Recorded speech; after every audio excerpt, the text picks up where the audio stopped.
Hello everyone, welcome in this A to Z Education YouTube channel. आज आपण काय पाहणार आहोत माहिती आहे? एक इंटरेस्टिंग स्टोरी. पण ती स्टोरी कशाची आहे तुम्हाला माहिती आहे?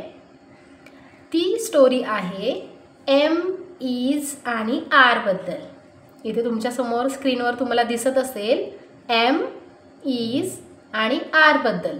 आता तुम्ही म्हणाल की आता एम इज आर बद्दल स्टोरी म्हणजे आता यात म्हणजे अशी कशी स्टोरी एम इज आर बद्दल. तर मी तुम्हाला सांगणार आहे की इथं आय, ही, शी, इट आणि दे.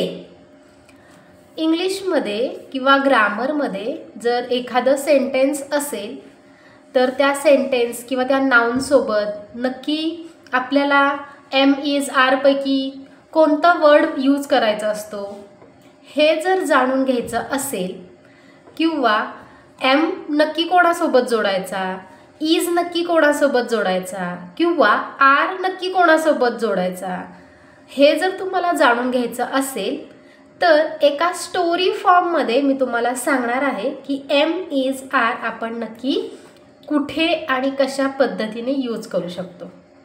व्हिडिओ शेवटपर्यंत नक्की पहा, तरच तुम्हाला ही स्टोरी तुमच्या लक्षात येईल आणि मग तुमची ही कन्सेप्ट क्लिअर होईल की नक्की आपण एम इज आर कुठे वापरतो. तर करूया सुरुवात आपल्या आजच्या स्टोरीला. ओके, आता इथे एक गार्डन आहे आणि या गार्डनमध्ये ही, आय, ही, शी, इट आणि दे हे सर्वजण खेळत असतात. हे किती जण आहेत? 1 2 3 4 5. हे 5 मित्र एका गार्डनमध्ये खेळत असतात. आय, ही, शी, इट आणि दे. त्या गार्डनमध्ये नंतर एम इज आर हे तिघजण येतात. एम इज आर हे तिघजण येतात. आता हे तिघजण आल्यानंतर एम म्हणतो की चला मला कोणातरी एकासोबत फ्रेंडशिप करायची आहे.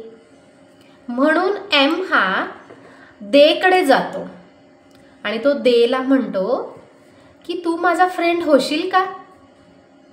एम कोणाला म्हणतो? देला म्हणतो की तू माझा फ्रेंड होशील का. दे म्हणतो नाही रे बाबा, मी नाही तुझा फ्रेंड होणार. मग एम काय करतो?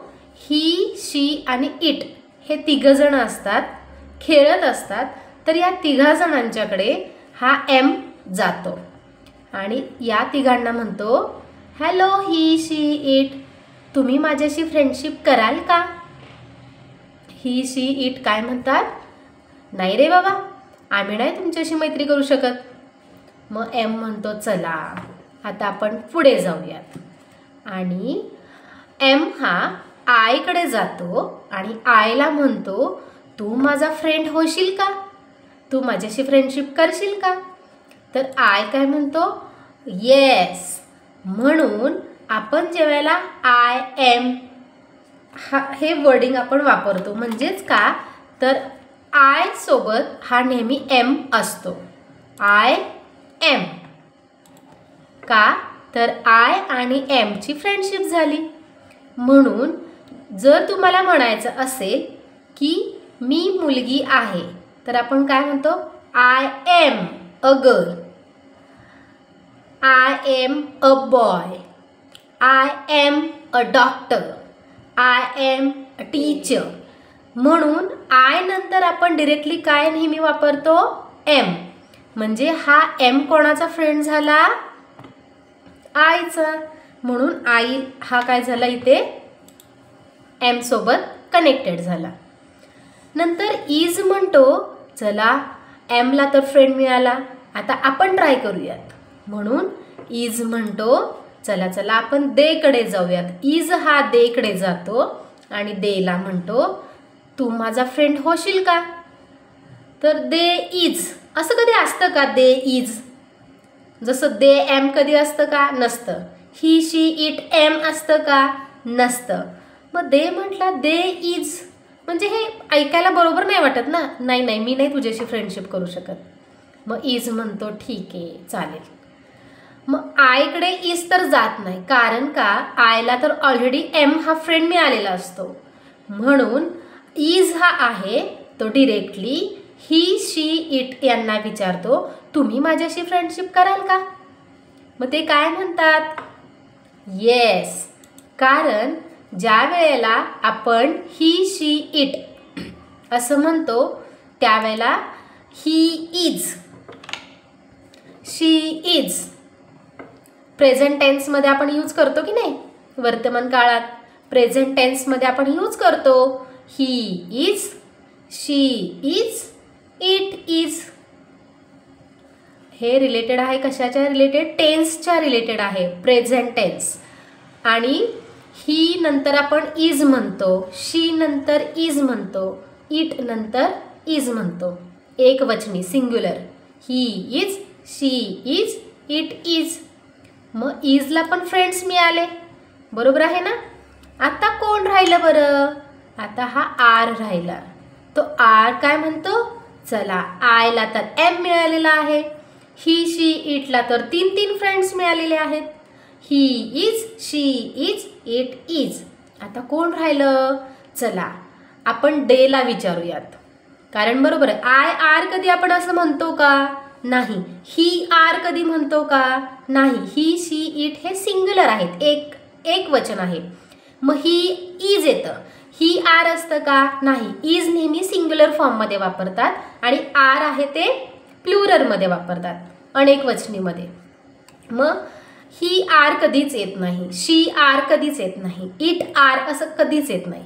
मग आर हा आहे तो देकडे गेल्यानंतर दे आर, दे आर. मग हे काय झालं? दे हे अनेक वचनी पण आहे प्लुरलमध्ये आणि आर हा सुद्धा काय आहे? प्लुरलमध्ये आहे. म्हणून देचं फ्रेंड कोण आहे? आर. म्हणजे आरनी कोणासोबत फ्रेंडशिप केली? दे सोबत. They are, I am, he is, she is, it is, they are. हे प्रेझेंट टेन्समध्ये आपण आज पाहिलेलं आहे. अशा पद्धतीने एम इज आरला त्यांचे फ्रेंड्स मिळाले. आयचा फ्रेंड आहे am. Every time we should use I am only. असं कधी आय इज किंवा आय आर असं आपण कधीच यूज करत नाही. I am, he she it is. म्हणजे he is a girl, he is a boy, he is a boy, she is a girl. Okay. आणि दे आर आपण वापरतो. ही हे नेहमी बॉईजला इंडिकेट करतं, म्हणजे मेन्सना. शी हे नेहमी गर्ल्सला इंडिकेट केलेलं असतं, म्हणजे वुमन्सना. येस. मग आपण असं म्हणू शकतो, I am 6 years old, I am 7 years old. Yes. अजून काय होऊ शकतं? My mother is a teacher. आलं की नाही तर? इज. माय मदर, मदर म्हणजे कोण? She is a teacher. They are playing on the ground. Okay. They are म्हणजे खूप सारे. They are playing on the ground. म्हणून एम इज आर हे आहेत फ्रेंड्स कोणासोबतचे? तर हे आज आपण ऑलरेडी पाहिलेलं आहे. तर ही स्टोरी तुम्हाला कशी वाटली हे मला नक्की सांगा. व्हिडिओला लाईक करा, कमेंट करा, व्हिडिओ शेअर करा. आणि तुम्ही जर A to Z एज्युकेशन या माझ्या नवीन यूट्यूब चॅनलवरती नवीन असाल तर या चॅनलला सबस्क्राईब करायला विसरू नका. थँक्यू.